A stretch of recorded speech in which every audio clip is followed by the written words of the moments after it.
beliau ini ke Salim Batu gitu. Nah, Ahmad Al-Maghribi ini karena beliau yang membawakan orang-orang di sini kan masuk agama Islam gitu. Nah, 2 orang dari Brunei juga. Oh, berarti asalnya dari Brunei, Pak? Asalnya dari Brunei. Keajaibannya itu Syekh Al-Maghribi ini dia dimakamkan pas posisi jam 6 sehingga sampai matahari itu bertahan sampai jam 7. Dia masih bertahan. Pas setelah dimakamkan, orang-orang pun lagi jalan pulang, matahari pun terbenam. Pas jam 7. Ini lebih duluan dibanding dengan Kesultanan Bulungan? Oh, duluan ini. Duluan ini. Berarti Islam sudah ada sebelum Bulungan ada, Pak ya? Iya. Masuk. Oh, iya.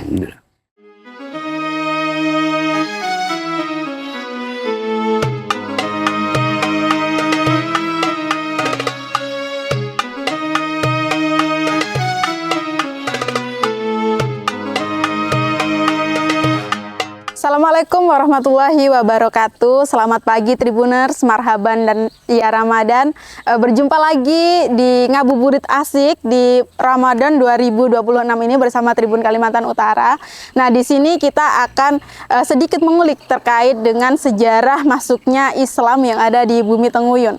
Nah, kita saat ini sudah berada di makam keramat Syed Ahmad Al-Maghribi, salah satu ulama yang katanya menjadi salah satu pembawa agama Islam, penyiar agama Islam di Bumi Tenguyun ini. Nah, di sini saya juga sudah bersama dengan Bapak Aping selaku dengan pengurus dari makam Syed Al-Maghribi ini. Jadi kita akan berbincang-bincang bagaimana sih kisah dari Syekh Ahmad Al-Maghribi ini dalam menyiarkan agama Islam di Bumi Tenguyun ini, Tribuners.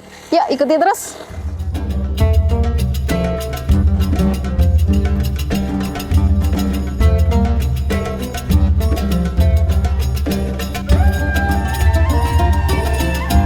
Tribuners, sekarang saat ini kita sudah bersama dengan Bapak Aping. Nah, Bapak Aping ini salah satu penjaga makam Syekh Ahmad Al-Maghribi. Kita akan sedikit berbincang-bincang dengan Bapak Aping. Bagaimana sih sejarah dari Syekh Ahmad Al-Maghribi ini di Salim Batu dan seperti apa sih peradaban Islam di Salim Batu ini berjalan seperti itu. Selamat pagi Bapak Aping. Selamat pagi. Ya, assalamualaikum, sehat Bapak? Waalaikumsalam, sehat. Iya, Pak, mungkin bisa dijelaskan Pak terkait dengan sejarah dari makam, kenapa makam ini bisa menjadi salah satu makam religi di Salim Batu? Mungkin dari seperti apa sih Syekh Al-Maghribi itu gitu Pak? Oh, sejarahnya begini kan, ke waktu tahun berapa kita tidak tahu sudah, karena kita masih istilahnya masih belum dapat asal usulnya. Kita tidak tahu tahun berapa dia masuk ke sini. Yang jelas kan yang kita tahu hanya wafatnya aja. Tahun 1932. Oh, ini wafatnya Pak ya? Wafatnya. Nah, masuknya beliau kita tidak tahu. Bahkan orang Salim Batu di sini tidak ada mengingatkan permulaannya masuk beliau ke Salim Batu. Yang kita tahu hanya sejarah dia memasukkan agama Islam ke Salim Batu. Membawakan seperti itu. Seperti nah, itu sejarahnya seperti apa Pak? Beliau itu bisa masuk ke Salim Batu ini gitu? Karena saya dengar sejarahnya beliau ini, cuma dorang banyak memang dorang ini. Kalau tidak salah 12 orang semuanya. Karena dorang berpencar sehingga beliau ini ke Salim Batu gitu. Nah, Ahmad Al-Maghribi ini karena beliau yang membawakan orang-orang di sini kan masuk agama Islam gitu. Nah, setelah sampai teman-temannya ini kan istilahnya 2 orang dari Brunei juga. Oh, berarti asalnya dari Brunei Pak?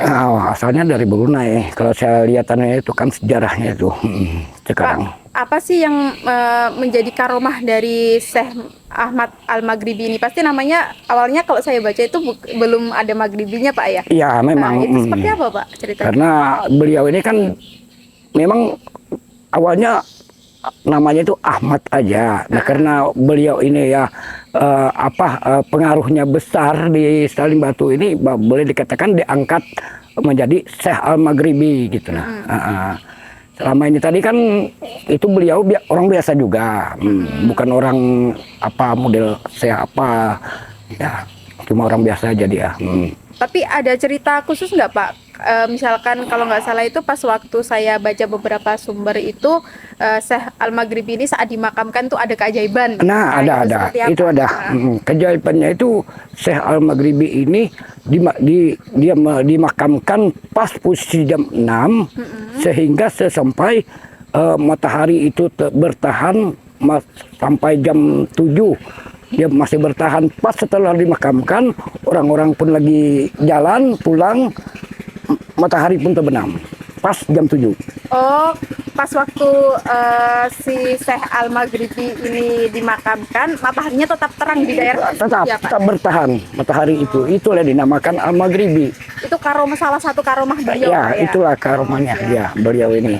Dan juga beliau ini kan sejarahnya bukan di sini sebenarnya, di bawah itu. Beliau ini kan karena ya ada kelebihannya dia sehingga dia naik gitu nah. Dan juga beliau ini walaupun banjir besar dia enggak begitu acap. Oh, enggak pernah acap. Enggak pernah acap.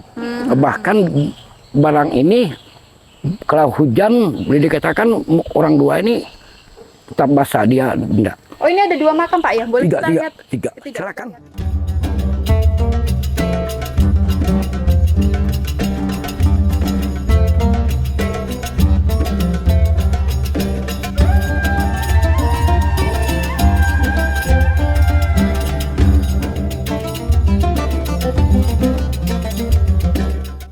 Bisa dijelaskan Pak, ini tidak hanya Syekh Al-Maghribi ya Pak ya, ternyata ya ada 3 ya Pak ya? Ya. Nah, yang Syekh Al-Maghribi yang mana yang ini?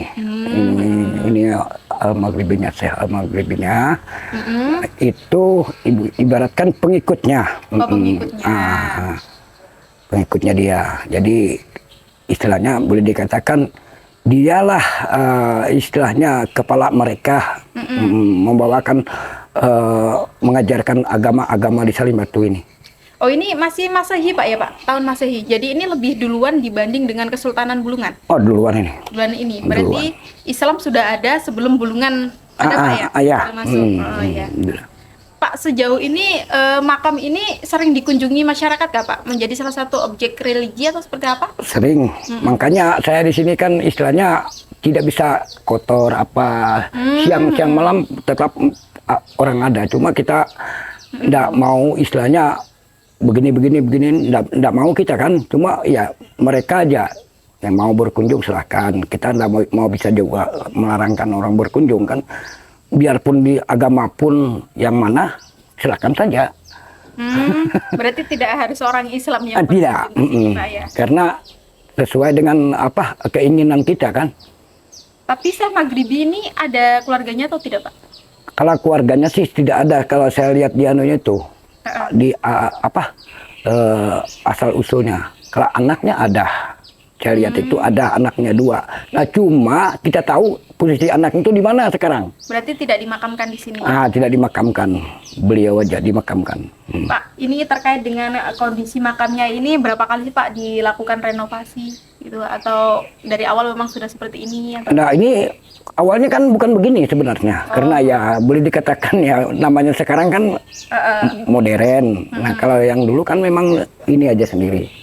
Oh ini? Ini aja. Oh ini nisannya Pak ya? Itu dari dulu nisannya itu. Oh berarti ini dari awal, dari tahun 1882 Masehi ya Pak ya? Iya. Tapi untuk posisi makamnya memang sudah di atas ini? Enggak. Enggak, di mana? Di bawah. Oh di bawah ini dipindah berarti Pak ya? Dia waktu tahun berapa kita belum ingat kan, ada banjir besar, dia naik tiba-tiba aja naik. Sedang orang di sini enggak tahu. Naik secara sendiri? Iya. Ini maksudnya naik itu posisinya dia datarannya dari tinggi gitu? Naik di dataran gini dia kan. Karena apa? Di sana itu kan di bawah. Karena banjir dia naik.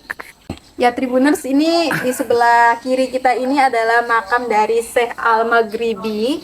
Nah, di duanya ada tidak hanya makam Syekh Al-Maghribi, di samping-sampingnya ini menurut Bapak Aming ini salah satu makam dari pengikutnya dari Syekh Al-Maghribi. Ini namanya Sultan Iskandar. Jadi ini dimakamkan di samping-samping. Ini menjadi salah satu bukti bahwasanya penyebaran agama Islam di Bulungan itu memang sudah ada sebelum Kesultanan Bulungan itu masuk, Tribuners. Kalau ini Syekh Al-Juri.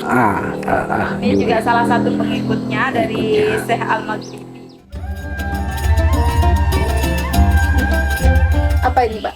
Qasidah Salam Ziarah. Ya, ini kan istilahnya kalau orang mau berjarah kan yang jelas dibacakan dulu ini. Oh. Nah, sudah ini dibacakan baru bermohon kepada beliau kan. Tapi sejauh ini Pak yang datang berkunjung ini siapa saja Pak? Bahkan Pak Gubnya datang. Pokoknya dari jauh-jauh datang semua. Berarti tidak hanya dari daerah Salim Batu Pak? Tidak. Sudah sering. Bahkan dari Bali sana. Oh, dari Bali pernah berkunjung di sini. Begini. Pokoknya mana ya mereka tahu sejarahnya tuh Pak? Ya mungkin orang lihat kan sekarang kan di di Google lihat kan. Nah, karena ini kan menyebar sudah sampai ke luar negeri sana kan.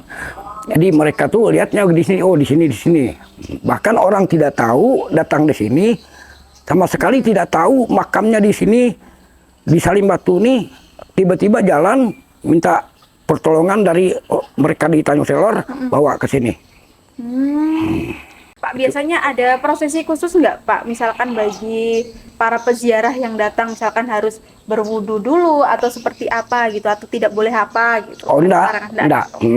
Karena terserah aja kan, mau berwudu silakan, mau tidak berwudu silakan, sama aja. Karena di sini kan istilahnya biarpun istilahnya orang enggak Muslim masuk ke sini tidak masalah. Nah, jadi berwudu tidak masalah. Tapi sebaiknya kalau kita orang Muslim ini berwudu ya oke aja. Selain makam nih Pak, adakah biasanya kalau di tempat-tempat makam keramat atau apa itu ada air sucinya atau apa, di sini ada? Nah, cuma itu aja saya gunakan profil itu untuk berwudu. Kalau untuk mencuci apa segala tidak ada, cuma untuk berwudu aja. Oh, berarti cuma satu-satunya peninggalannya makam. Itu aja, karena profil ini kan boleh dikatakan sumbangan orang ada hajatnya juga. Kalau kesini ini berbayar nggak Pak? Gratis? Enggak. Gratis ya? Gratis saja. Dulu pas waktu Bapak pernah dengar nggak sih ceritanya pas waktu beliau ini menyiarkan agama di sini, seperti apa tantangannya beliau gitu? Apakah langsung direspon positif sama masyarakat atau sempat ditolak mungkin? Kalau saya dengar infonya beliau ini tidak ada penolakan, langsung aja orang Salim Batu ini mengikutkan sarannya dia.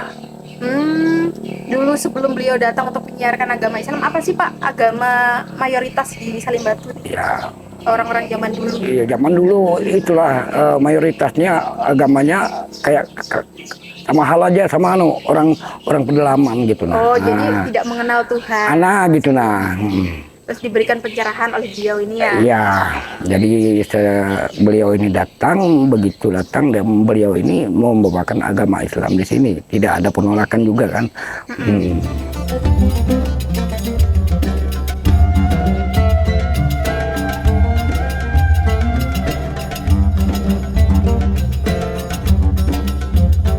Nah, demikian Tribuners, tadi kita sudah mengunjungi makam dari Syekh Ahmad Al-Maghribi, yakni salah satu ulama yang berasal dari Brunei, di mana beliau ini menyebarkan agama Islam di bumi Tenguyun bahkan sebelum Kesultanan Bulungan ini ada, Tribuners. Nah, berdasarkan penelitian yang ada, beliau ini dinyatakan wafat pada tahun 1883 Masehi. Nah, demikian Tribuners mungkin ngabuburit asik kita pada Ramadan hari ini. Sampai berjumpa di program selanjutnya bersama kita Tribun Kalimantan Utara. Bye-bye.